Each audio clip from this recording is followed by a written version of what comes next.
मुकुंद जी मुंबई से। राधे राधे, प्रणाम गुरुदेव। महाराज जी, अगर कोई आत्मा प्रेत योनि में भटक रही है तो उसकी मुक्ति के लिए हम क्या कर सकते हैं? श्रीमद् भागवत तो गरज रही है। श्रीमद् भागवत का सप्ताह पारायण करवाओ किसी भी विद्वान ब्राह्मण से जिसको भागवत उच्चारण का ज्ञान है, मूल पाठ करवा ले। मान लो विस्तृत रूप से नहीं है तो मूल पाठ की भेंट देकर और उसका संकल्प करवा कर पाठ करवा दे, उद्धार हो जाए। बिल्कुल ध्रुव सत्य। श्रीमद् भागवत सप्ताह तो गरज रही प्रेत योनि के उद्धार के लिए। बिल्कुल उसमें कोई परेशानी नहीं। अगर भागवत भी कराने की सामर्थ्य नहीं तो नाम जप करो, उसको प्रदान करो। नाम जप करके उसको भावना से करो तो भगवान तो देख रहे ना, नाम जप से उसका कल्याण हो जाएगा। समझ रहे जी। डॉक्टर निहारिका गौतम जी। महाराज जी, हम फिल्म बनाते हैं, साइकोलॉजिस्ट हैं। क्या बनाते? पिक्चर होती है ना महाराज जी, अच्छा। पिक्चरें बनाते हैं। ये इनका थोड़ा सा एक था। मैंने देखा है कि जब से बॉलीवुड मीडिया स्टार्ट हुआ है, जब से हमारे संतों का व्यक्तित्व नेगेटिव ही दिखाया जाता है, इसलिए हम हाँ, वो आज हमने भी एक प्रश्नकर्ता ने प्रश्न किया था कि हमारी जो नवयुवक पीढ़ी है वो बहुत बर्बाद हो रही है, इसका सुधार कैसे हो? तुमका कैसे होगा भाई? सुधार होने के जो कारण हैं उनको तो हम मलिन कर रहे हैं। शास्त्र और संत जन यही अध्यात्म को प्रकाशित करते हैं और अध्यात्म से ही सुधार होता है। अध्यात्म से ही इंद्रियों को शासन में लेते हैं। अब इन्हीं को फेक साबित कर दोगे। मान लो ऐसा नहीं कि सत्य नहीं है और ऐसा नहीं कि फेक नहीं है, दोनों बात समझना। अगर असली नोट है तभी नकली बनता है, और नकली अगर है तो उसका असली है। अगर नकली कोई है तो उसका असली है। दोनों रूप होते हैं। तो या तो आप दोनों रूप दिखाइए। आप फेक ही फेक अगर तो फिर ठीक नहीं रहेगा। ऐसा नहीं कि कोई संत वेश का दुरुपयोग नहीं करता, फेक रख करके उसका दुरुपयोग भी कर सकते, और ऐसा नहीं कि असली संत ही नहीं होते। भगवान की सृष्टि ऐसा नहीं है। अब जब दिखाया जाता है एकदम फेक ही फेक, तो जो नए बच्चे हैं उनको लगता है कि मतलब फ्रॉड ही है। तो फिर मतलब कैसे सुधार होगा समाज का? समाज का सुधार करने वाले संतजन, गुरुजन, महात्मा जन अगर आज हमारे भजनानंदी संत अंतर ध्यान हो जाए तो जो लोग आप आचरण कर रहे हो ना, भ्रूण हत्या, गर्भ हत्या, व्यभिचार, शराब पीना, हत्या कर, फिर आप इसका परिणाम देख लो। आज जो भगवान के प्रेमी महात्मा जन एकांत क्षेत्र में बैठे कृष्ण कृष्ण गोविंद गोविंद राधा राधा, उसी का प्रभाव है कि राष्ट्र सुरक्षित है। आप सुख चैन से सांस ले रहे हो। नहीं तो आप फिर देख लेना, जब ऐसा नहीं रह जाएगा तो आप देख लेना। और आज जितना हमारे संत भगवान अंतर्धान होते जा रहे हैं और जितना संतों का स्वरूप गंदा प्रकाशित किया जा रहा है, हम ये नहीं कह रहे कि ऐसा नहीं हो सकता। कोई इस वेश का दुरुपयोग कर सकता है। ऐसा नहीं कि आपको जो पद मिला है आप ठीक है उसका निर्वाह कर रहे हो।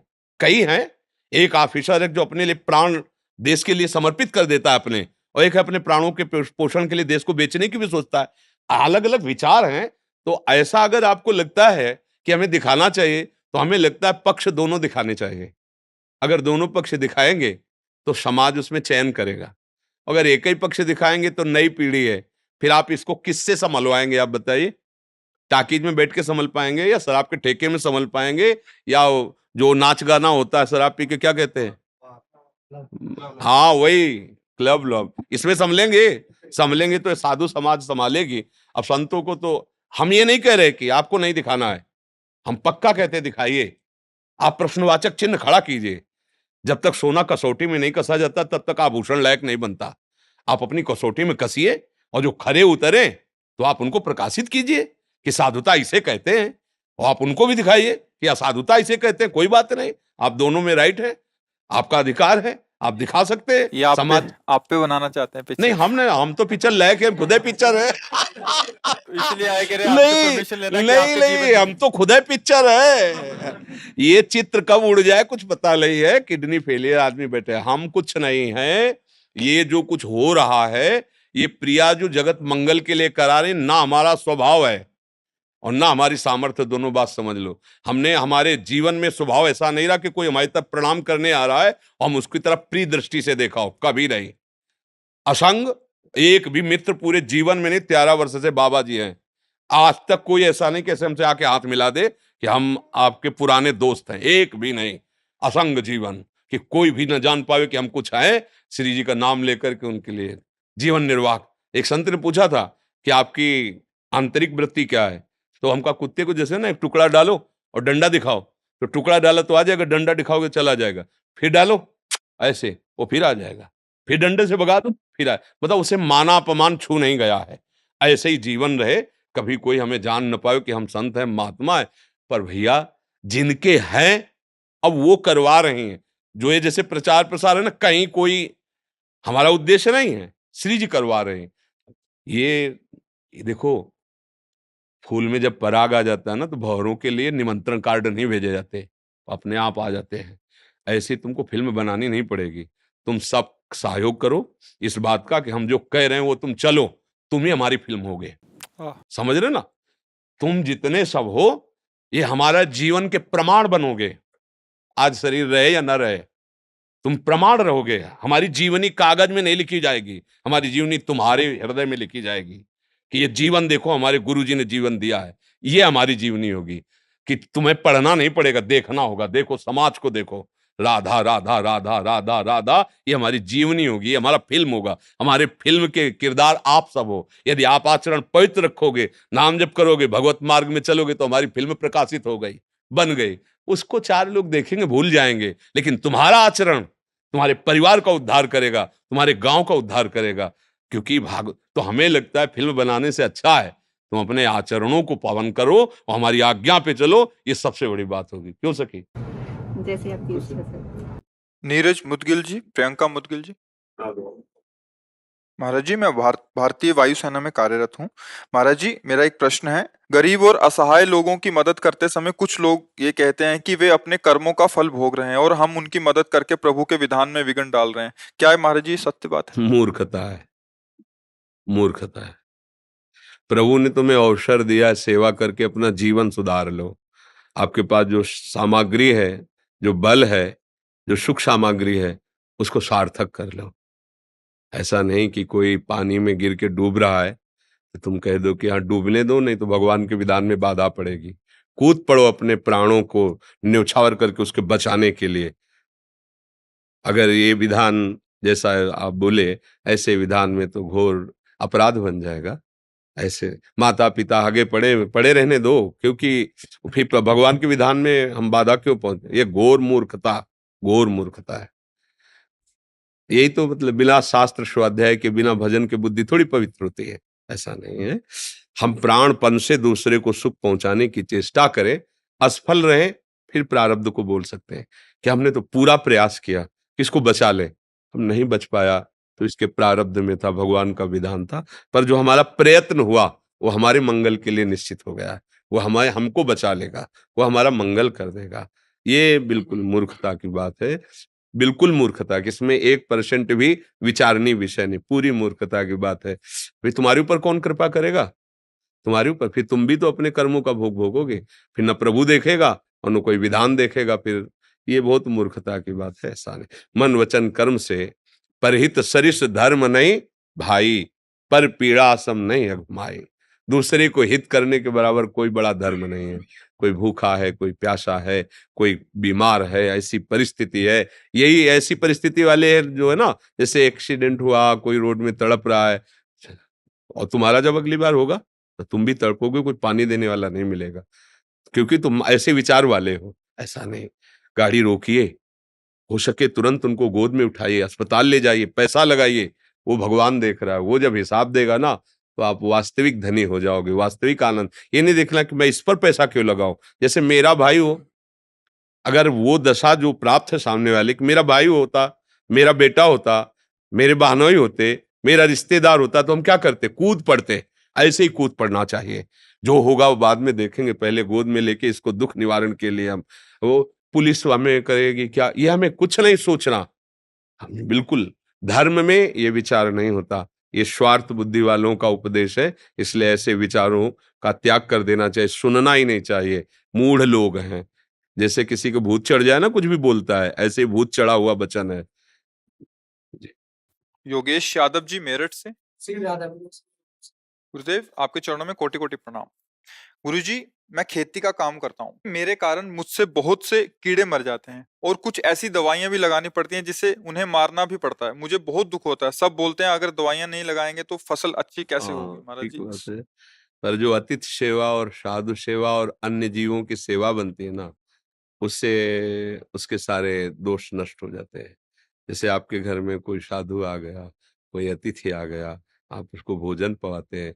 इसके बाद फसल में बहुत से पशु पक्षी दाना चुगते हैं। ऐसा नहीं है कि वो पूरी फसल आपको ही मिल जाती है। कुछ न कुछ पक्षी पशु जो उसमें तो उससे सुकृत बन जाते हैं। अतिथि सेवा से संपूर्ण पाप नष्ट हो जाते हैं गृहस्थ के। इसीलिए गृहस्थ में सबसे बड़ा जो सुकृत माना गया है वो अतिथि सेवा माना गया है। आए हुए कोई साधु महात्मा कोई भूखे भोजन पवा दिया, कोई ऐसे हैं कि जिनको आटा चाहिए थोड़ा आटा दे दिया, कोई मान लो अपनी सामर्थ्य के अनुसार ये जो दरवाजे पर आए हुए भिक्षुक जनों को दे दिया, उससे सारे उसके दुष्कृत नष्ट हो जाते हैं। वो जैसे अब सोहनी लगा रहे हैं, पोछा लगा रहे हैं, तो अनजाने में भी कुछ जीव मर जाते हैं उसमें। अब ये चेष्टा ऐसी है, अगर कोई कह दे बिल्कुल नहीं मरते तो ऐसा असंभव। सोहनी चाहे हम फूल झाड़ू ही क्यों ना लगा रहे हो, पर कोई न कोई जीव अंग भंग हो जाता, बहुत कोमल अंग होते हैं उनके। अच्छा पोछा लगा रहे हैं, तो जरा सी असावधानी में 10-5 चींटी तो मर ही जाएंगी पूरे पोछा लगाने में।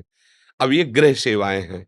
अब इन सेवाओं में जब कोई घर में संत महात्मा पधारता है, उनका चरणामृत डाला जाता है घर में धो के, और उनको प्रसाद पकाया जाता है, सारे दुष्कृत नष्ट हो जाते हैं। इसीलिए तो गृहस्थ जन संतों से प्रार्थना करें, आप हमारे घर पधारिए, आपकी चरण रज पड़े, आप थोड़ी जूठ पाएंगे, जूठन गिरेगी, हम पावन हो जाएंगे। तो ये अतिथि सेवा, साधु सेवा, गौ सेवा, पक्षी आदि की सेवा।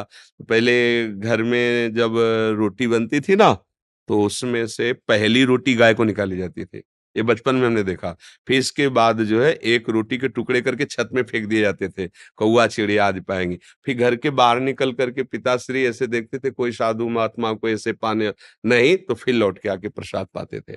ये गृहस्थ का धर्म है। अगर अपने दरवाजे पर कोई भूखा आ गया है तो आप उसको भूखे मत जाने दीजिए, कुछ पवा दीजिए। घर में कुछ ना कुछ होता ही है।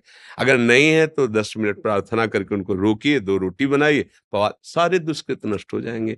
इसीलिए कभी कभी कहा जाता है कि आप संतों को जाओ, निमंत्रित करो, उनको बुलाओ। जैसे अब प्रायः संत धाम आदि में ही वास करने लगे, क्योंकि कलिकाल की ऐसी चाल बन गई। तो अब क्या है कि फिर धाम आदि की यात्रा करो, जैसे प्रयाग चले गए, वृंदावन आ गए, किसी 1-2 साधु को कुछ पवा दिया, उनके चरण प्रणाम कर परिक्रमा की, ये सब नष्ट हो जाता है अपराध। ऐसा कोई शरीरधारी नहीं है जिससे शुभ न बनता हो और जिससे अशुभ न बनता हो, क्योंकि शरीर शुभ अशुभ दोनों से मिश्रित है। जब हम शरीराभिमान छोड़कर और प्रभु का आश्रय लेकर भजन करते हैं, तो शुभ अशुभ दोनों का नाश हो जाता है। शरण निरापक पद रमित सकल अशुभ शुभ नंस, देत सहज निश्चल भगत सुजय जय श्री हरिवंश। गुरुदेव के प्रताप से, आचार्य के प्रताप से जब हृदय में भक्ति होती है, तो पुण्य और पाप दोनों का नाश हो जाता है और भगवत प्राप्ति कर लेता है। इसलिए कहीं भी रहो, किसान हो, व्यापार हो, कोई भी कार्य कर रहे हो, नाम जप करो और दूसरों का सुख चाहो। अगर सुखी होना चाहते हो तो गूढ़ बात है, दूसरों को दुखी करके कोई सुखी नहीं हो सकता। दूसरों को सुख देने की भावना रखो, और कुछ ऐसे कर्तव्य कर्म होते ही हैं। अब जैसे पैदल आप चल रहे हैं, तो आप क्या समझते हैं कोई जीव हत्या नहीं होती? किससे नहीं होती? आकाश में थोड़ी चलोगे। आप श्वास ले रहे हो, क्या जीव हत्या नहीं हो रही? आपको पता नहीं कितने ऐसे जीवाणु हैं जो अंदर जा रहे हैं। तो ये कुछ प्रक्रियाएं ऐसी हैं जिनमें होता ही है। अब उसके लिए उपाय है, भगवान नाम जप करो। अपनी जानकारी से किसी जीव को हम कष्ट नहीं दे रहे, पर अपने अन्न की रक्षा नहीं करेंगे तो अतिथि सेवा नहीं होगी, परिवार का पोषण नहीं होगा, जीवन नहीं चलेगा। एक किसान खेत पालता, सैकड़ों लोगों के पेट भरते हैं, भले वो अर्थ से खरीदे, अगर वो पैदा ही नहीं करेगा तो तुम्हारा अर्थ थोड़ी खा लोगे। वो उस मेहनत उसकी काम करती है। भले मान लो लाखों रुपया है तो लाखों रुपया खा लोगे क्या? खाओगे तो गेहूं ही। पर उस किसान से पूछो जो मेहनत करके 5-6 महीने में फसल तैयार किया है, तो उससे कितने लोगों का मंगल हो रहा है। इसलिए किसान को पाप नहीं लगता। अतिथि सेवा, साधु सेवा, जगत मंगल के लिए हो। हमारे यहाँ तो भारत में बड़ा जोर का नारा लगाया है, जय जवान जय किसान। ले हाँ, तो आप किसान है तो ये न सोचे कि आपकी भक्ति कमजोर है। नहीं, ये हम बोल तभी पा रहे जब रोटी पा रहे हैं, और रोटी तभी पा रहे जब आप वहां गेहूं पैदा कर रहे हैं। अगर आप गेहूं पैदा बंद कर दे तो रोटी कहाँ से मिलेगी? ये बात सर। वीना जी हिसार से। जय श्री राधे। महाराज जी आपके चरणों में कोटि कोटि प्रणाम। महाराज जी, मुझे एक परेशानी है 20 साल से जिसकी दवाएं चल रही हैं। मुझे यूं लगता है कोई झाड़ू या शौच फर्श होकर मुझे छू ले, मेरे से भिड़ जाए तो मुझे अशुद्धता लगती है। कोई भी व्यक्ति अगर अशुद्ध होता है मुझे, या मेरे किसी सामान को छू लेता है तो मुझे टेंशन हो जाती है कि ये शुद्ध हो गई। बहुत एक चिंता खाई जाती है महाराज जी। सारा सामान धोती हूँ, फिर पूरा कपड़े धोती हूँ। आपके प्रवचन से बहुत बल मिला मेरा इस बात का भी। अगर आपको ऐसा लगता है कि हमारी बात से आपको बल मिला है, तो आज से आप निश्चिंत हो जाओ, और भगवान का नाम उच्चारण करने से जैसी पवित्रता होती है, वैसे किसी स्नान से पवित्रता नहीं होती। ध्यान रखना।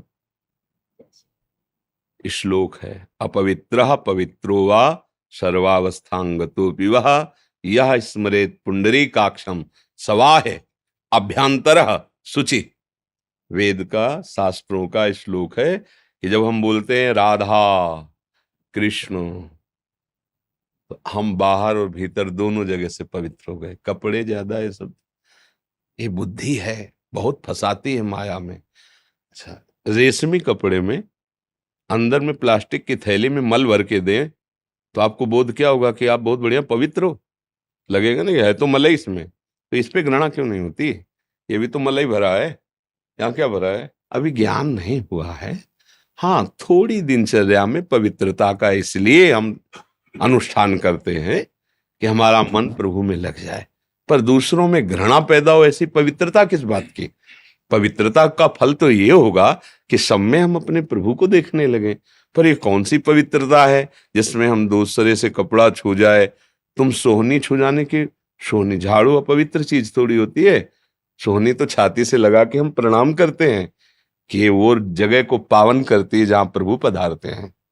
घर को ठाकुर का मंदिर मानो तो घर में सोहनी लगा रहे हो, घर में पोछा लगा, वो सब पावन करने वाली चीज। हमारी क्या है, बुद्धि थोड़ा सांसारिकता में फंस जाती है। हम लोग वैसे परेशान किए कि चाहे ठंडी हो चाहे बरसात हो, सब कपड़े धोने, अगर छू गया कोई ऐसे ऐसे।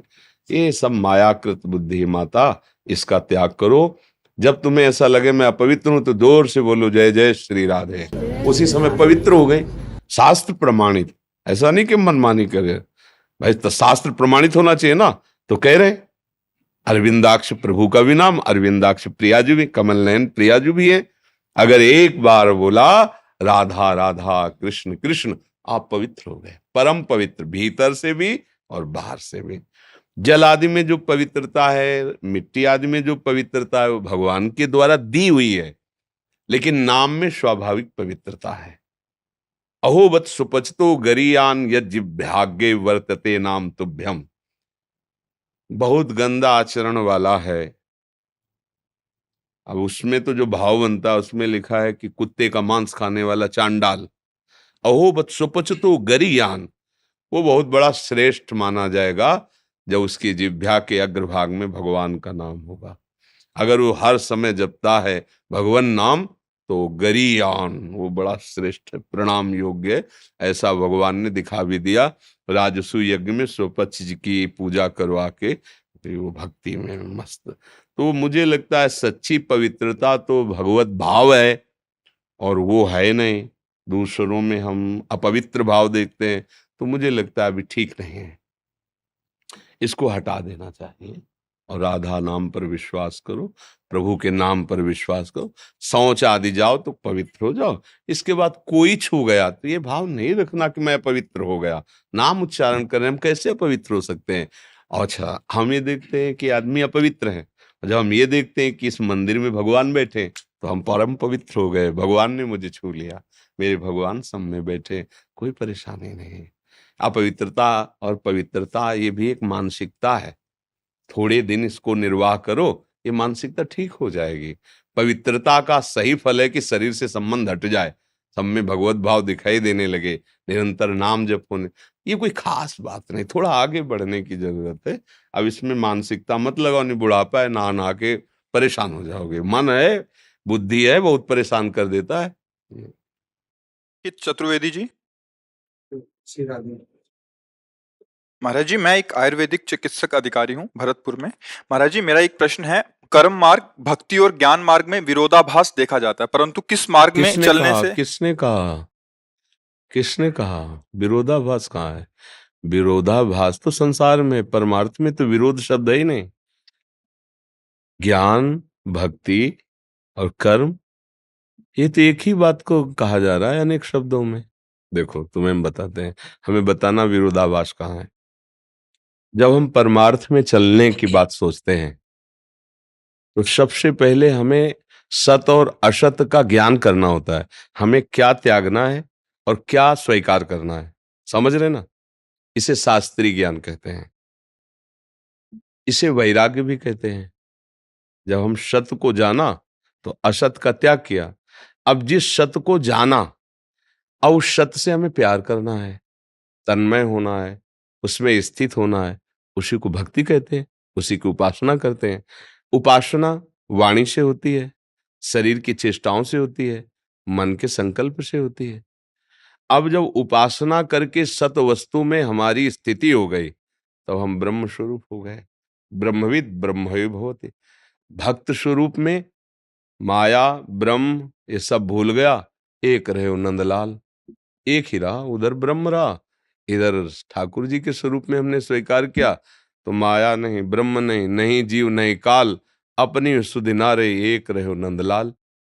मुझे तो कोई भी विरोधाभास नहीं नजर। आपको आया क्या नजर विरोधाभास? जैसे प्रभु जी, जैसे ज्ञान नहीं है और कर्म करे जा रहे हैं, जैसे ये पंखा चल रहा है, इसको ज्ञान नहीं है कि मैं क्या कर रहा हूँ, मतलब ये तो बस चल ही जा रहा है, ये इसको पता पंखा चल रहा है, तुम कर पंखा थोड़ी हो। तुम तो विवेकवान हो, इसमें विवेक है क्या? इसका उदाहरण मत दो, इसका उदाहरण उससे नहीं लगे, बेमतलब मूर्खता वाली बात नहीं। पंखा और तुम में अंतर है। पंखा एक जड़ वस्तु है जिसको हम चलाते हैं, बिजली के पावर से ऑन ऑफ हम करते हैं। तो तुम पंखा थोड़ी हो, तुम तो विवेकवान व्यक्ति हो। अब उदाहरण दीजिए जिसके द्वारा कर्म होता है, तुम्हें समझाएं। अंतःकरण चतुष्टय होता है, मन, बुद्धि, चित्त और अहंकार। बुद्धि का कार्य होता है निश्चय करना, मन का कार्य होता है मनन करना, चित्त का कार्य होता है चिंतन करना, अहंकार का कार्य होता है क्रिया को स्वीकार करना, कर्ता भोक्ता भाव। ये मूल आत्मा की बात कह रहे हैं, अभी ज्ञानी की बात नहीं कर रहे हैं। अब हमें बुद्धि से निश्चय करना है कि किसे क्रिया विधान कहते हैं और किसे क्रिया निषेध कहते हैं। तस्मात् शास्त्रम प्रमाणम ते, कैसे जानोगे? तो सत्संग कीजिए, शास्त्र स्वाध्याय कीजिए, उससे पता चलेगा कि क्या कर्म करना चाहिए और क्या कर्म नहीं करना चाहिए। अब जब जान गए कि जो नहीं करना है उसका त्याग करना है और जो करना है उसकी उपासना करनी है, उसी में हमें अनुराग प्राप्त करना है, तो वही जो करना चाहिए उस कर्म को जब हम करते हैं तो हमारे अंदर का अहंकार निर्मल होता है। तब हमारा भाव खत्म हो जाता है कि मैं करता हूं। उसको दिखाई देता है कि तीनों गुणों के द्वारा गुणानुगुण वर्तन्ते मनुष्या पार्थ सर्वसा। अब वो उसके अंदर ज्ञान हुआ कि अभी तक जो मैं कर्म का कर्ता मानता रहा वो तो मैं हूं ही नहीं, ये तो हो रहा है। प्रकृति के तीन गुणों की प्रेरणा से, सात्विक राजसिक तामसिक गुण हो की प्रेरणा से कर्म हो रहा, मैं इसका दृष्टा हूं, मैं असंग हूं। अब वो ज्ञान में पहुंच रहा है, अब अपने स्वरूप में पहुंच रहा है। भक्त इसी को देखता है कि भगवान की कृपा, गुरुदेव की कृपा से मुझे सतमार्ग का ज्ञान हुआ। अब उन्हीं की कृपा से सतमार्ग का आश्रय लेकर आराधना करूं। मेरे में तो बल नहीं, अगर मैं करता होता तो पहले कर लेता। ये तो गुरु की कृपा। इसका भी अहंकार गलित हो गया। जहां अहंकार गलित हुआ, शुद्ध परमार्थ जागृत हो गया। अहंकार विमूढ़ आत्मा करता हमिति मन्यते, मैं ऐसा करता हूं, मैं ऐसा करूंगा, मैंने ऐसा किया, ये अहंकारी मूढ़ आत्मा का वचन है। इसमें विरोधभास कहाँ है? हमें विरोध बताओ। आपको लग रहा है विरोध? नहीं प्रभु जी। आप हमें बताइए। आप आए हो संशय निवृत्ति के लिए, तो आपके हृदय में कोई संशय नहीं रह जाना चाहिए इस विषय में। मतलब तीनों को लेके साथ में अपन चलें तो तीनों के साथ क्या भैया?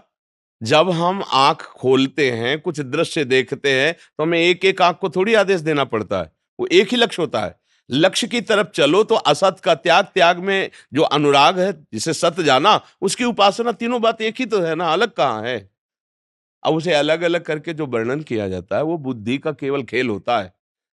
वो आंतरिक सिस्टम में नहीं होता है। सिस्टम में होगी तो एक ही बात है। हम बोल रहे हैं, आपको देख रहे हैं, हाथ चेष्टाएं कर रहे हैं, हम कुछ कर रहे हैं क्या? स्वाभाविक जहां जैसा जैसा हो रहा है ना, ऐसे ही बिल्कुल ये यंत्रवत चल रहा है। अब सब थोड़ा मतलब अभी आप मानसिक धरा पर बात कर रहे हैं, थोड़ा आध्यात्मिक धरा पर आइए, फिर उससे बात करो, फिर आगे चल करके कुछ कुछ हमें आज तक अलग नहीं लगा है, कुछ नहीं लगा, कोई संप्रदाय, कोई महापुरुष के वचन। वहां से जहां से वो बोल रहे हैं वहां खड़े हो जाओ, बड़े महापुरुषों की। तो आपको एक ही बात दिखाई दी, कुछ अंतर नहीं है, कुछ अंतर। हमें कहीं अंतर नहीं लगा। दोनों मार्ग के हम पथिक रहे हैं, ज्ञान मार्ग के काशी से और प्रेम मार्ग के वृंदावन के। दोनों दिव्य अपनी चरम सीमा का, अगर ज्ञान का तो बोध स्वरूप समुद्र है काशी विश्वनाथ भगवान का, और अगर प्रेम तो प्रेम समुद्र है वृंदावन। मुझे कहीं अलग नहीं लगा। आपको जब अलग लगे तो हमसे आके पूछ लेना कि यहाँ अलग लग रहा है, तो हम आपको बता देंगे। समझ में आ रहा है जी? महाराज जी, मेरा मन श्री जी कृपा से मानव हित में चिकित्सा कार्य करने में लगता है, परंतु भक्ति आप गुरुदेव के सानिध्य में रहकर करना चाहता हूँ। महाराज जी, ये दोनों चीज वही कैसे भक्ति हो संबंध है? जाएगी, बस यही बात है। वही भक्ति हो जाएगी। जब कोई मरीज आवे तो सबसे पहले सुने, प्राण प्यारे प्रभु दिखाई तो नहीं दे रहे, पर आप इस मंदिर में हो। जैसे हम अभी आपको भेजे, जाओ राधा वल्लभ मंदिर, तो आप पहली सीढ़ी को प्रणाम करोगे अगर श्रद्धालु हो। तो जब मंदिर में चढ़ते ना, वहां क्या है, वहां क्या है? बोले ये वो सीढ़ी है जहां से हम वहां तक पहुंचेंगे। समझ रहे हो?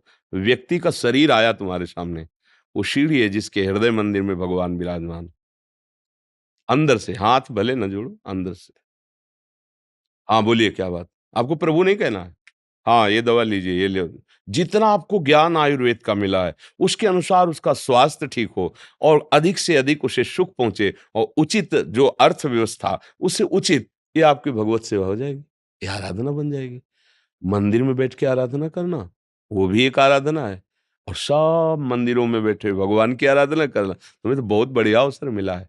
सैकड़ों रूपों में भगवान हरि आते हैं, आप उनको औषधि देकर मधुर वचन, देखो सबसे बड़ा क्या, आपको बिल्कुल चिंता नहीं कर, ये तो हमने सैकड़ों को ठीक किया है। आप बिल्कुल ठीक हो जाएंगे, औषधि बाद में, पहले आपके वचन। अच्छा, बहुत डॉक्टरों ने तो कहा ठीक, नहीं नहीं बिल्कुल ठीक हो जाओगे, अरे आप ऐसे ठीक हो जाओ। अब क्या हुआ, औषधि जो करेगी सो करेगी, आपके वचन ने उसके हृदय में एक शीतलता, एक विश्वास, एक पवित्रता भर दी। ये सबसे बड़ी डॉक्टरी है, किसी के आत्मबल को बंधाना।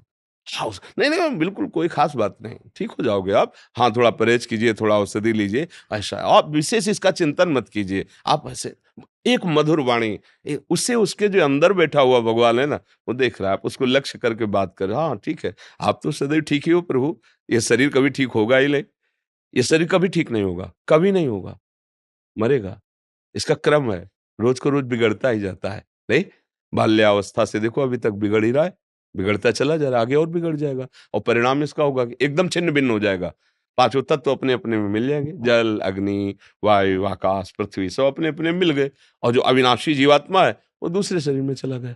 अगर बात बना ले तो मुक्त हो गया, वो भगवान में लीन हो गया। तो आपके लिए तो बहुत बढ़िया उपासना है।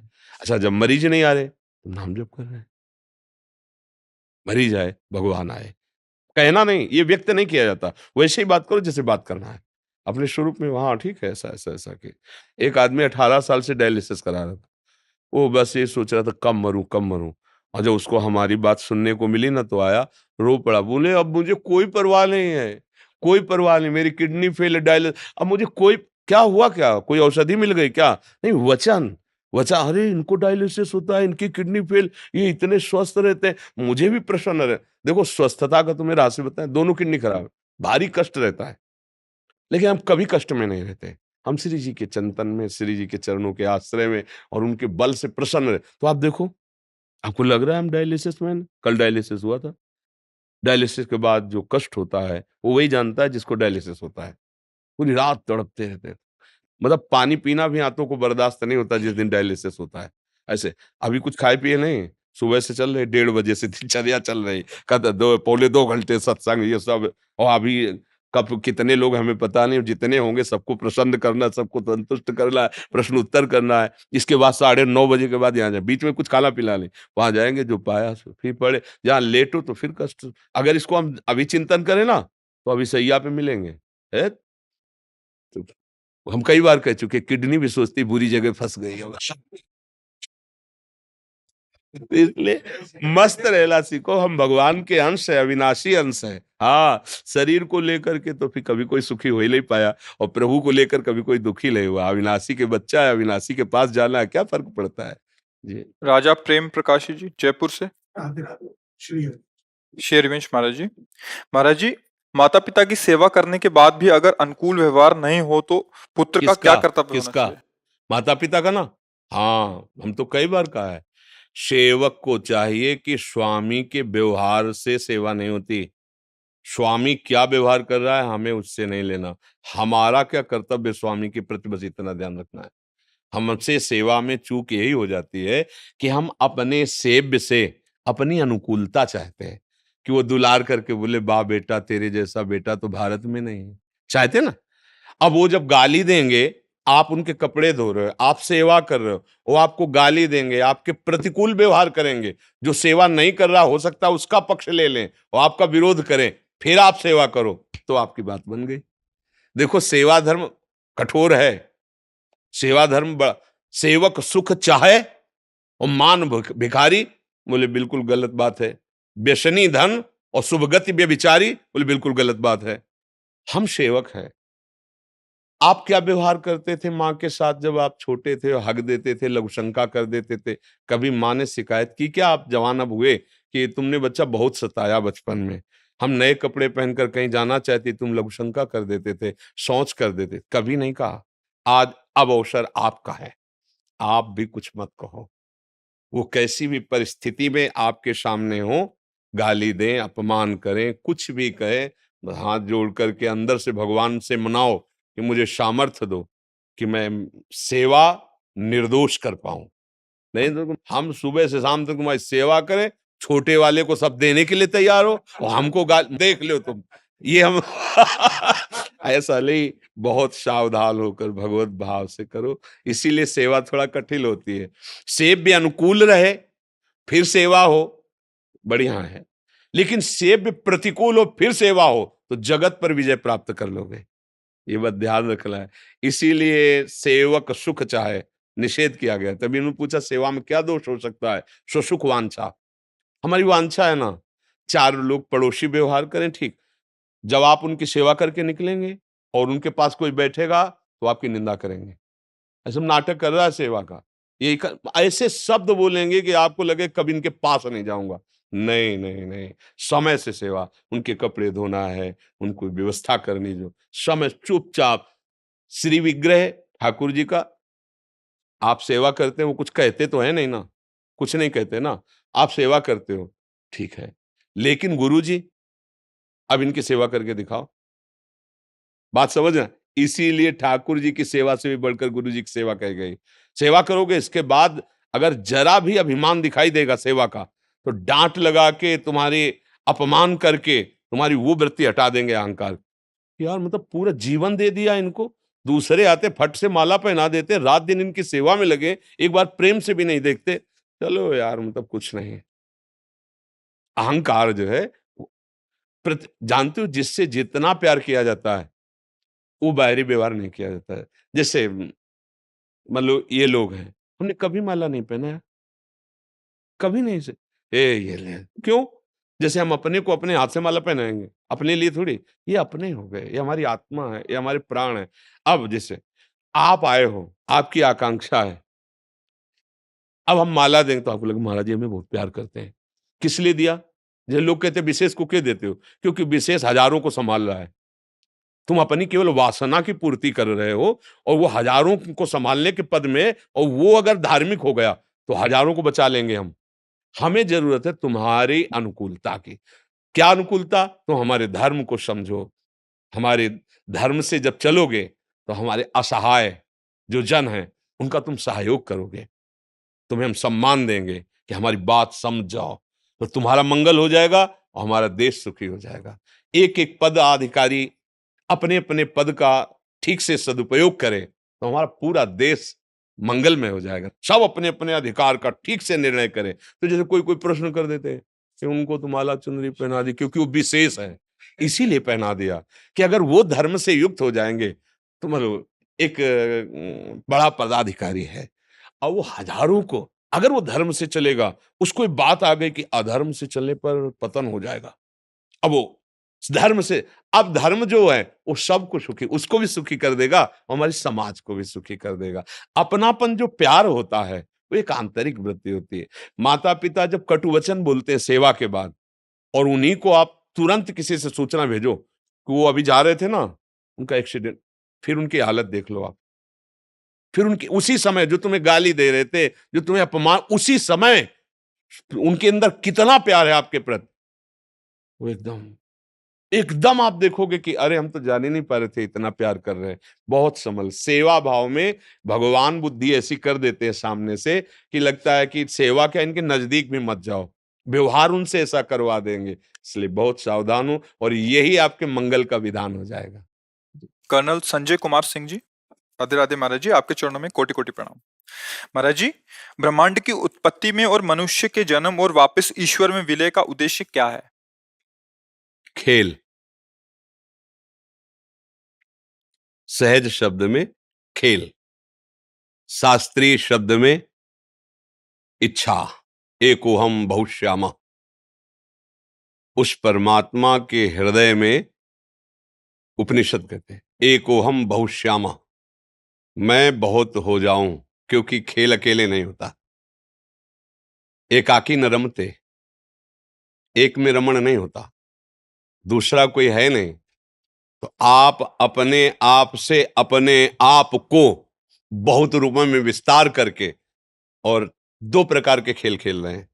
एक है त्रिगुणात्मिका माया का खेल, सतोगुणी, रजोगुणी, तमोगुणी खेल, और एक है त्रिगुणातीत खेल जो भगवत भक्तों के नेत्रगोचर होता है, जिसे दिव्य लीला कहते हैं।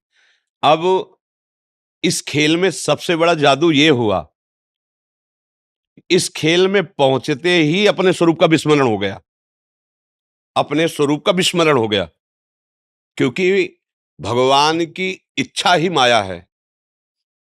और इसका ऐसा प्रभाव पड़ा, क्योंकि खेल खेलना है, अब विपक्ष का खेल खेलना है, और मुझे पता है मैं और मैं एक ही है, अब खेल नहीं होगा। तो उस इच्छा के प्रभाव से विस्मरण हो गया। अब विस्मरण होते ही वो इस देह में आसक्त हो गया, जो हमें देह मिली, चाहे सुअर की मिली, कुत्ता की मिली, जो भी योनि मिली। अब उससे निकलने का उसमें चांस नहीं रह गया। खेल है, एक चांस रखा गया। 83,99,999 योनियों में जो 84 लाख पूर्ण होने के बाद वो मनुष्य योनि एक ही, इसमें विवेक संपन्न होकर आप अपने आप को निकाल लो।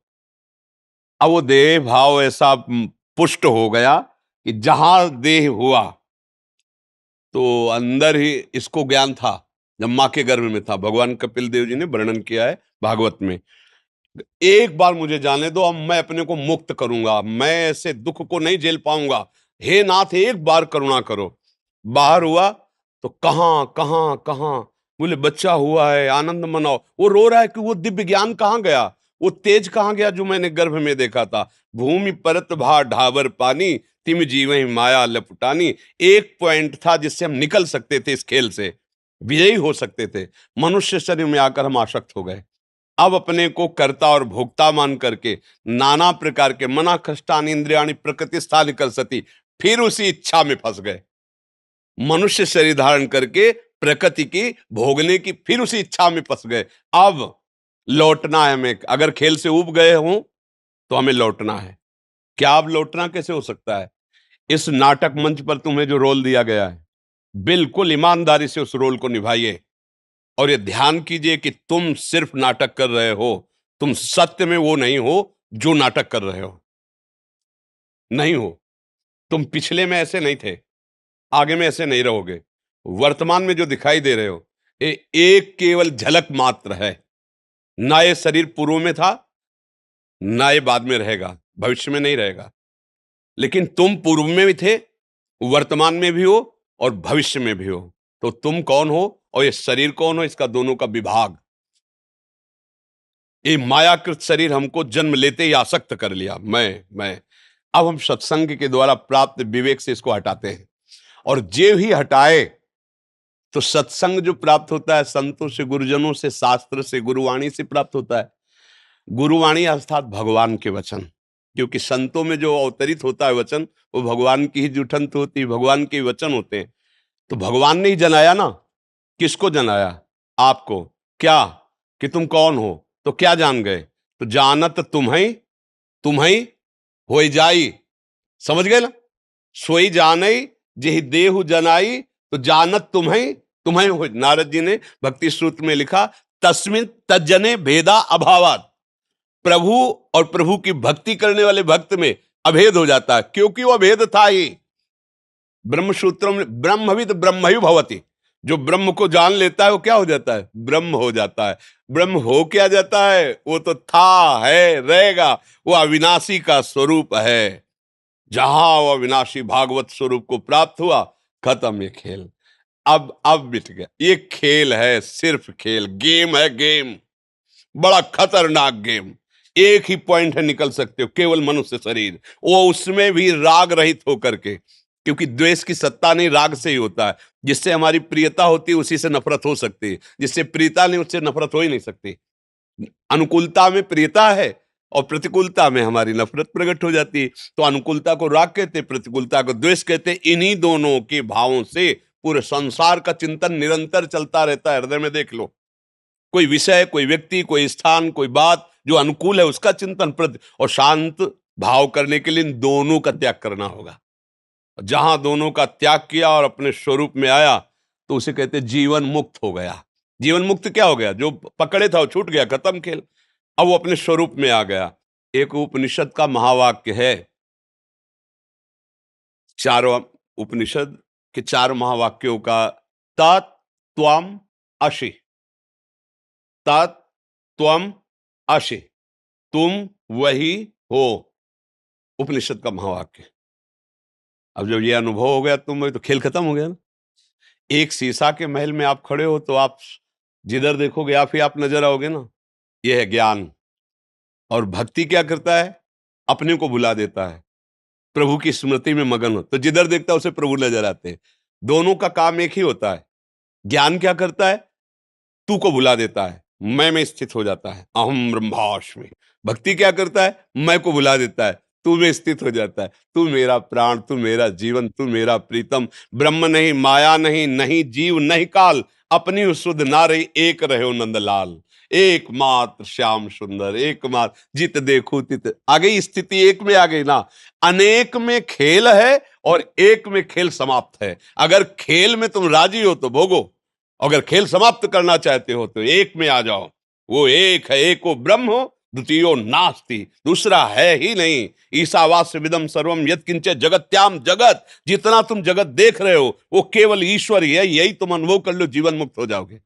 वासना वासुदेवस्य वासितम भुवनत्रयम् सर्वभूत निवासोऽस्मि वासुदेव नमस्तुते। वासुदेव की ही वासना से वासित स्वयं वासुदेव ही तले रूपों में है, ऐसा तुम जान जाओ तो दुर्लभ महात्मा हो गए।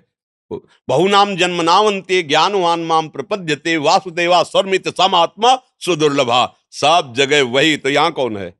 सब समय वो है तो इस समय भी है, सब में है तो इसमें भी है, सब का है तो मेरा भी है। जो भाव लगा पावे, भाव लगा करके निकल जाए। ये नहीं तो ऐसा जंजाल फंसा है माया का, इतनी कोट पे कोट बंधन है कि निकल पाना बड़ा मुश्किल है। जैसे किसी राजधानी की सुरक्षा के लिए परकोटे लगाए जाते थे ना, ऐसे ही जीवन मुक्त अवस्था के लिए परकोटे हैं। मेरा ही स्वरूप सुंदर रख करके आ जाता है वो, और इतना फंसाव में फांस लेता कि मैं और तुम, मैं भोक्ता तुम भोग्य, फंस गया। मैं स्वामी तुम सेवक, फंस गया। मैं पिता तू पुत्र, फंस गया। जब पूर्ण ज्ञान हो जाएगा तो न मैं न तू, जो है वो है। बस खत्म, खेल खत्म। बस खेल इतने में ही चल रहा था, समझ रहे ना? ये एक खेल है बस। अब खेल क्यों है, अब इस पर प्रश्न नहीं किया जा सकता। प्रभु के हृदय में इच्छा क्यों प्रकट हुई, वो सर्वतंत्र स्वतंत्र है, उस पर प्रश्न नहीं हो सकता। अब हमारा प्रश्न है कि खेल से निकलूं कैसे। बस ये गेम है, फंस गया, निकल जाओ। द्वार है एक, और आ गए हो, उस द्वार पर आ गए हो। बस हमारी दशा ये है कि जैसे 84 दरवाजे का एक महल हो ना, और आंखों से अंधे हो और एक ही दरवाजा खुला है, तो ऐसे ही तो ढूंढेंगे ना। ऐसे ढूंढते हुए पहुंचे तो जो दरवाजा खुला था उसमें लग गई खुजली, तो दोनों हाथ से खुजलाने लगे, पैर आगे बढ़ गए। अब फिर हाथ आगे आ गए, फिर राउंड पे राउंड। ये खुजली है विषय वासना, दुर्वासना मम सदा परिकर्षयन्ति। ये दुर्वास, जहां खुला द्वार मिला, साधन धाम मोक्ष कर द्वारा, पाई न जे परलोक सम्हारा, सो परत दुख पावई ईश्वर धुन धुन पछताए, काल कर्म ईश्वर मिथ्या दोष लगाए। वो शब्द स्पर्श रूप रस गंध रूपी खुजली लगी, खुजलाने में वो द्वार निकल गया, पूरा जीवन निकल गया। अब फिर 83,99,999 योनियों में एक भी योनि ऐसी नहीं जो मुझे भगवत प्राप्ति करा सके।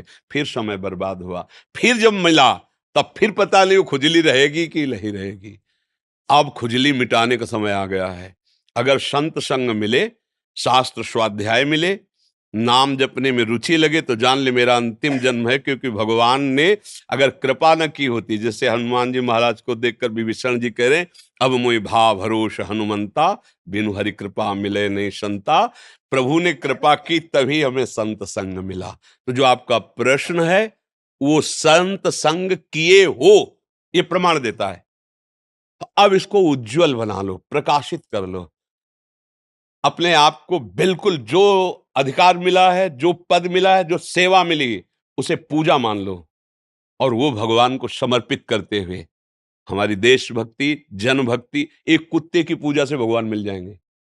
नामदेव जी ले कुत्ते में भगवान की भावना करके घी चुपड़ी रोटी के लिए, तो वही विट्ठल भगवान। तो आप तो देश के लिए प्राण न्यौछावर किए हुए हैं। ये कोई साधारण भक्ति नहीं है। अपने प्राणों का, परिवार का, प्रियता और मोह छोड़ करके हमारे राष्ट्र के लिए, हमारे राष्ट्र के जन जन की सुरक्षा के लिए आप हैं। इसलिए आपकी भक्ति कमजोर नहीं है।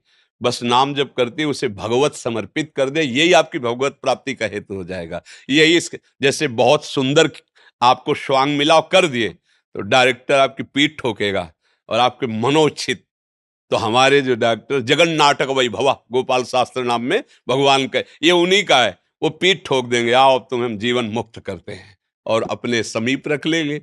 जैसी भावना करोगे वैसा आपको सुख प्रदान कर देंगे। जी। अच्छा, आप इधर ही सेवारत है मथुरा में ही, तो आपका सत्संग सुन एक माला ला के आप और सखी को एक चुनरी श्री जी की प्रसादी ला कर, भाई श्री जी की प्रसादी है, संभाल के रखिए। हमारी लाडली जी की प्रसादी चुनरी है।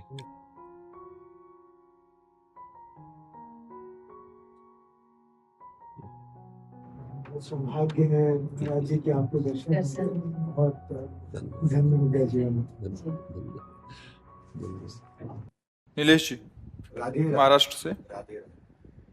महाराज जी आपके चरणों में कोटि कोटि प्रणाम। गुरुदेव, आज की युवा पीढ़ी अध्यात्म के बजाय पश्चिमी सभ्यता संस्कृति को बढ़ावा दे रही है। हमें क्या करना होगा कि वो भारतीय संस्कृति सनातन धर्म के प्रति जो हम गौरव महसूस देखते हैं, जो हम सुनते हैं, जो हम बोलते हैं, उसी का चिंतन होता है। जो हम चिंतन करते हैं उसी का संकल्प बनता है। जो संकल्प बनता है वैसी क्रियाएं होती हैं। हमारा देखना, सुनना, बोलना सुधरना चाहिए। अगर देखना, सुनना, बोलना नहीं सुधरा तो हमारा चिंतन जो होगा वो गलत होगा, और गलत चिंतन में हमारा आहार और विहार दोनों गलत हो जाएगा। आहार मांस, मदिरा, अंडा, ये सब खाना पीना, अभक्ष्य पदार्थ। विहार परिस्त्री गमन करना, गंदे आचरण करना। ये कैसे हुआ? पहले देखा, सुना, बोला, चिंतन किया, संकल्प बना, क्रिया हुई। मूल से सुधार हो जाए।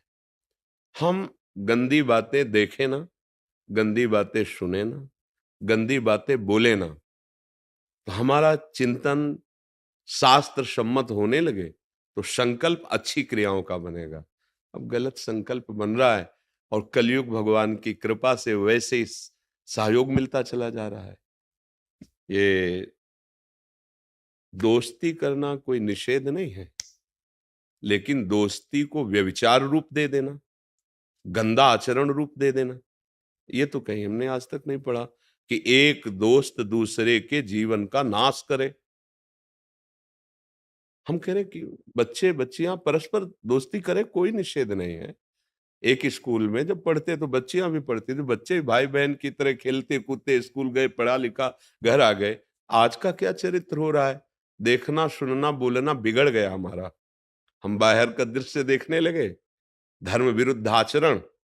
छोटे छोटे बच्चे, मन इंद्रियों पर काबू करने की बात तो बड़े बड़े साधकों में भी फिसलन होती है। वो तो जानते नहीं कि मन इंद्रियों को कैसे काबू किया जाता है। अब मोबाइल का जमाना है, जो चाहो सर्च करो, देखो, फिर वैसे ही वार्ता, फिर वैसे ही सुनना, उसके इतने बॉयफ्रेंड, उसके इतने गर्लफ्रेंड, और फिर वही चिंतन, वही आचरण। अब बदल गया जीवन। गंदा आहार, गंदा चिंतन, अब कभी सुधरने के चांस मुझे बिल्कुल नहीं दिखाई दे रहे। क्योंकि सुधरना तभी हो सकता है जब शास्त्र स्वाध्याय हो, सत्संग हो, अच्छे जनों का संग हो, हमारा चिंतन शास्त्र सम्मत, संत सम्मत हो, आचरण भागवतिक हो, व्यवहार में रहते हुए भी। अब उसे उपहास माना जाएगा। अगर बड़ा भाई घर में प्रवेश करता था और छोटे भाई की बहू सेवा में होती थी, ऐसे खास के तो वो इतना किए हुए, उसका वस्त्र भी ना, हमने सुना है माता वगैरह से कि देखो ये छोटे भाई की बहू है, कपड़ा भी नहीं छूना चाहिए, पाप लगता है। ऐसी शिक्षा जहां, वहां एक गर्लफ्रेंड बॉयफ्रेंड, वहां और एक चला है लिव इन रिलेशन। अब हम क्या इस पर बोले, क्या बोले? हम बोलने लायक नहीं रह गए, इस पर क्या बोले? जो हमारी धर्म की नींव है उसको तो नष्ट कर दिया गया। वर्ण संकरता बढ़ेगी, व्यभिचार बढ़ेगा, इंद्रियों का इस तरह से मनोरंजन। अब ब्याह होगा तो धैर्यवान हो पाएगा ना पुरुष ना स्त्री, तो व्यभिचार प्रवृत्ति, पूरा परिवार नष्ट हो गया। उनको लगता है कि हमारा परिवार सज जाएगा, हम वो प्रेम विवाह कर लेंगे, हम ये कर लेंगे, वो कुछ नहीं, परिणाम देखना, कुछ नहीं, परिणाम देखना। परिणाम शब्द है नाश, क्लेश, अशांति, दुख, हानि, इसके सिवा नहीं है। धर्म का मान नहीं हो रहा, धर्म शास्त्रों का स्वाध्याय नहीं हो रहा। अगर संत वाणी सुने भी तो क्यों में है। अरे बच्चा जिसे टीचर की बात मान करके ही सवाल हल करना सीख जाता है, ऐसे वचनम करिष्ये तो में, आप जो बोल रहे हो मैं मानता हूं, और सिद्धांत के अनुसार शास्त्र सम्मत बात हम अगर स्वीकार करके चले तो वस्तु का अनुभव हो जाएगा। ये परमात्मा ज्ञान, ये परमात्मा वस्तु ऐसी थोड़ी है कि बर्फी है 100 ग्राम खरीदा, तुम्हें खवा दिया, तुम्हें अनुभव में आ गया। तो ये आचरण विहीनता, जो दृश्य हम देख रहे हैं, जो हम सुन रहे हैं, जो हम बोल रहे हैं, वही हमारा चिंतन बन रहा है। वही तो आज क्या देखा जा रहा है, क्या सुना जा रहा है, क्या बोला जा रहा है। ऐसे ही विपक्ष में भी मान लो जो स्त्री शरीर में, वो भी सब भाव को देख रहे हैं, वो भी वैसी मानसिकता, क्योंकि मन बुद्धि तो रचना सबकी, शरीरों का निर्माण अलग अलग भले है, लेकिन है तो तत्व वही ना। तो वैसे ही आसुरी प्रवृत्ति बढ़ती चली जा रही। तो भाई इस पर तो तभी सुधार हो सकता है।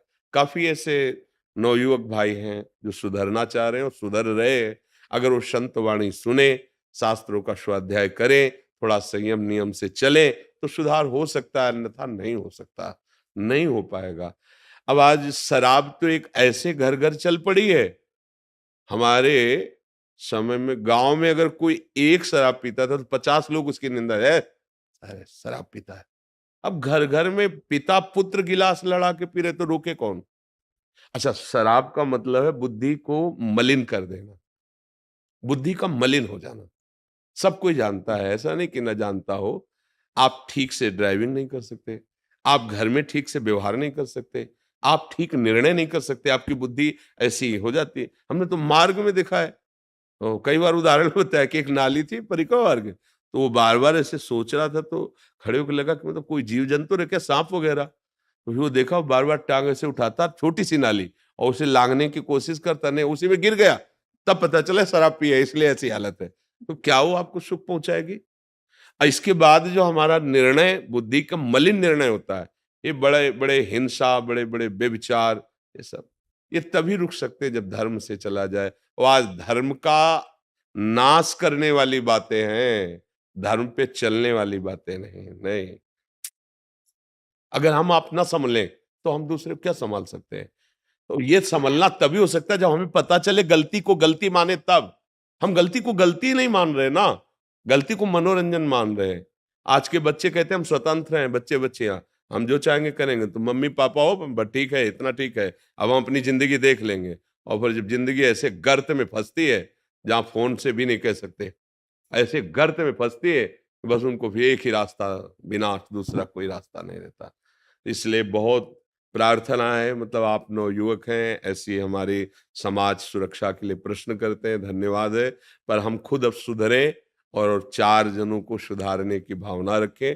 जब तक स्वयं नहीं सुधरा जाएगा तब तक बात नहीं। बकाया इस जगह हम दुखी हो जाते हैं क्योंकि हमारी बात कितनी सुनोगे तुम, लेकिन मोबाइल जेब में है, उसकी बात तुम ज्यादा सुनोगे। और उसमें जो कुछ सर्च करो अभी देख लो, एक क्षण में देख लो। सोचो, जिन दृश्यों के देखने से वो राक्षसी भाव बढ़ जाता है, उन्हीं को बच्चे ज्यादा पसंद करेंगे। संत या भगवंत की चर्चा ये थोड़ी ज्यादा पसंद करे, ये तो वो सात्विक बुद्धि वाला पसंद करेगा। अब उनको सुनाओ हाँ, अगर उनको बताओ कि भाई ये सत्संग आप सुनो जब आपके विकार आवे, तो वो सत्संग में वो विकार बढ़ाने वाली बात देखेंगे, तो वो तन्मयता होती, फिर जो हम सुनते हैं ना वही हमें करने की इच्छा होती है। तो फिर भ्रष्ट आचरण अब कैसे करें जब तक भगवान नाम नहीं, भगवद आश्रय नहीं, अच्छा भोजन नहीं, कैसे हो सकता है? हमारा समाज धन को प्रधान रख करके भ्रष्ट होता चला जा रहा है, भोगों को प्रधान रख करके भ्रष्ट होता चला है। जहां धन की प्रधान बुद्धि रखी जाएगी, भोगों की प्रधान बुद्धि रखी है, वहां राक्षसी बुद्धि आ जाती है, और राक्षसी बुद्धि कुछ भी करवा सकती है। आप देख रहे हो ना, उसी को कहा जाए कि तू अपने बच्चे को पिला ये दूध जो बना के बाजार में बेचने जा रहा है, वो नहीं पिलाएगा, क्योंकि जानता है मैंने ऐसा ऐसा इसमें केमिकल मिलाया है। फिर दूसरों के बच्चों की हालत क्या होगी? उसी को खवाओ घी जो बना रहा है, वो नहीं खा वो नहीं खाता, वो तो केवल बेचता है पैसे के लिए। ये सब बड़ा विचित्र है। भगवान कृपा करे, सबकी बुद्धि शुद्ध हो, नाम जप करे, तभी समझ में आएगा। महाराज जी, आप अम्मी मिश्रा जी आपका नाम है, तो कह रहे थे कुछ राधा नाम और कुछ एक दो पंक्तियां महाराज जी के अगर सेवा में हो जाए। सुना दीजिए, बैठ कर सुना दीजिए।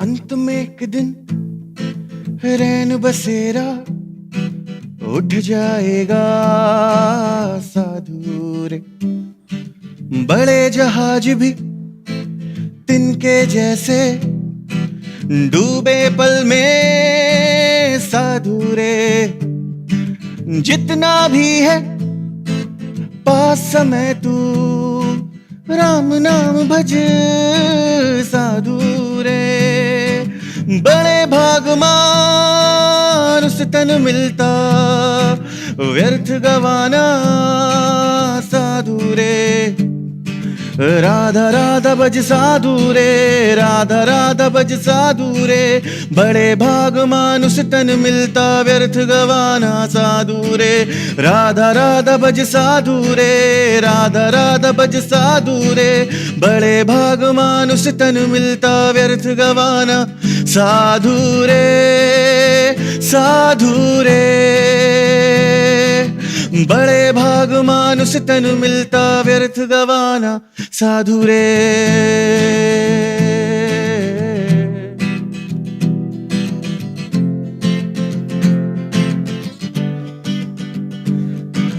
मुख में अग्नि चरण में पानी इतना मिलेगा साधु रे, मुख में अग्नि चरण में पानी इतना मिलेगा साधु रे, मुक्ति मिली तो ठीक है वरना फिर आएगा साधु रे, मुक्ति मिली तो ठीक है वरना फिर आएगा साधु रे, मुख में अग्नि चरण में पानी इतना मिलेगा साधु रे, मुक्ति मिली तो ठीक है वरना फिर आएगा साधु रे, भरी तिजोरी शोर मचाए, मन में 100 रोग बिठाए, बैरागी मन तान के सोए, लोभी के घर नींद ना आए, लिखा हुआ ना मिट पाएगा और ना समय पीछे जाएगा, जिएगा जो इस पल में जीवन वही अंत में मुस्काएगा, अंत में एक दिन रैन बसेरा उठ जाएगा साधु रे, बड़े भागमान उस तन मिलता व्यर्थ गवाना साधु रे, राधा राधा भज साधु रे, राधा राधा भज साधु रे, बड़े भागमान उस तन मिलता व्यर्थ गवाना साधु रे, साधु रे, बड़े भागमान उस तन मिलता व्यर्थ गवाना साधु रे। हाँ, एक मिनट राधा राधा जैसे विराग से बने, केवल राधा राधा राधा। श्री राधा राधा राधा, श्री राधा राधा, श्री राधा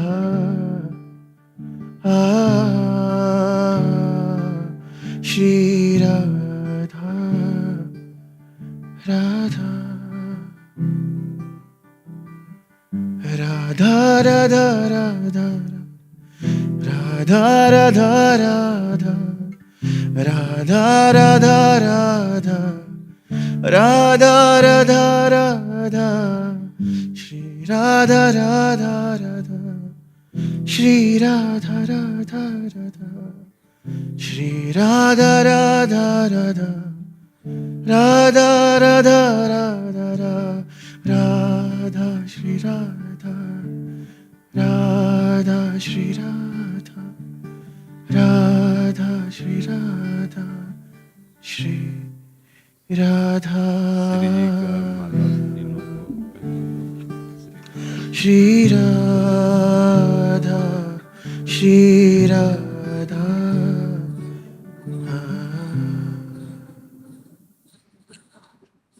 परम पावन श्री वृंदावन धाम में जितनी बार राधा नाम लिया अमोघ है। हाँ, कोई व्यसन मत करना, कोई गंदे आचरण मत करना, प्रभु के आश्रित रहो। जो आपको जैसे संगीत सेवा है, ये भी भजन है। देखो आज इसी के बल से आप सामने बैठ करके राधा राधा गए ना। तानसेन जब अकबर के सामने गान करते ना, तो अकबर वाह, और कहते तुम्हारे जैसा विश्व में कोई आलाप लेने वाला और स्वरों का ज्ञाता नहीं। तो कहा कि नहीं सरकार, नहीं ऐसा मत कहिए।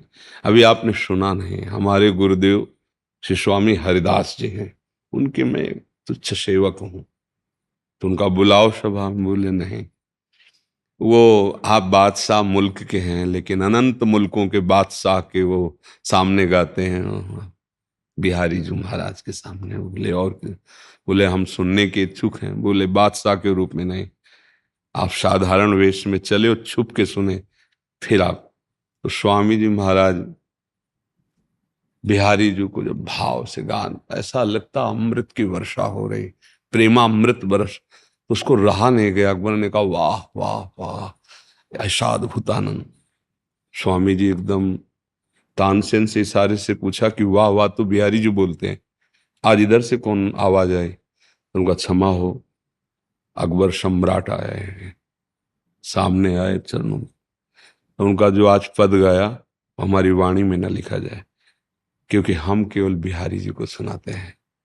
संगीत भगवान की प्रसन्नता के। नारद जी बीणा लिए रहते, कोई करताल, कोई मंजीर, कोई मृदंग, कोई ढप। आपको जैसे भगवान की प्रसन्नता ही मनुष्य जीवन का परम लाभ। गंदा आचरण, गंदे नशा, ऐसा कहीं भी आप गा रहे हैं, अगर लौकिक गीत भी गा रहे हैं, तो आप उसमें भावना कीजिए कि मेरे भगवान सब रूपों में बैठे सुन रहे हैं। साजन बलमा प्रीतम प्यारे वही हैं। अगर वो चले जाए तो कोई साजन नहीं, कोई प्रीतम नहीं, कोई प्यारा नहीं, है ना। वो अंदर से अंतर ध्यान हो जाए तो उस शरीर को नष्ट कर दिया जाता है। तो लौकिक शब्द भले बोले जाए, लेकिन अपने को समझना वही है। अगर उस वो ना हो तो सब शून्य है, सब व्यर्थ है। अच्छे आचरण करो, नाम जप करो, और संगीत को साधना समझो। एकांत में बैठकर अभ्यासरत रहो, चाहे जितना इसका ज्ञान हो जाए। अभ्यास फिसला तो गया, रोज अभ्यास। हमने जब काशी में थे तो देखते थे कि पंखे की ध्वनि और उनके गले की ध्वनि, तो पंखा कोई वाद्य यंत्र थोड़ी, लेकिन चला दिए और उसमें बहुत बड़े वो मतलब गायक हमें वो युगल किशोर जी ले गए थे। वो दिन भर अभ्यास करते रहते, और जब सभा में पहुंचते तो उनकी आवाज, उनका संगीत। तो ये अभ्यास ही होता है। विद्या, कोई भी ज्ञान, कोई भी संगीत, ये आपकी साधना है। जैसे साधु अपने संयम नियम से रहता है, ऐसे आपको भी रहना है। अगर ब्याह हो जाए तो एक पत्नी व्रत, या है तो एक पत्नी व्रत, शराब नहीं, मांस नहीं, ये प्रमाद स्थिति नहीं। 4 दिन की जिंदगी आपने गाया आपने गाया। तिजोरी का माल तिजोरी में रखा रहता है, नींद नहीं आती। अगर राग रही थे तो चद्दर तान के सोता है, मस्त रहता है। वही जीवन जो गाया ना, वही जीवन में आ जाए ना, तो आप ऐसे ही साधु हो, इसी कपड़े में साधु हो। कोई नशा तो नहीं करते, करना भी नहीं, क्योंकि जहां मान सम्मान मिलता है ना, गान बजा, तो रजोगुण छा जाता है, फिर लोग पार्टी हो सब। ये नहीं, अगर बचोगे तो इतना ही नहीं है, और आगे है। वो बड़ा कृपाल है, वो कहाँ खड़ा कर सकता है जहां से सब नमस्कार करें। ऐसा प्रभु को साथ लेके चलोगे तो जीवन मंगलमय हो जाएगा। सत्य को साथ लेके चलोगे तो आनंदित हो जाओगे। भगवान की कृपा है आपके ऊपर, तब आप आए हैं, धाम आए हैं, आपसे वार्ता हो रही है। ये तो काहे को, बाबा जी से क्या मतलब है, ले, ये भगवान की कृपा। तो आप अच्छे बनो, ठीक है। श्री हरि, जय जय श्री हरि।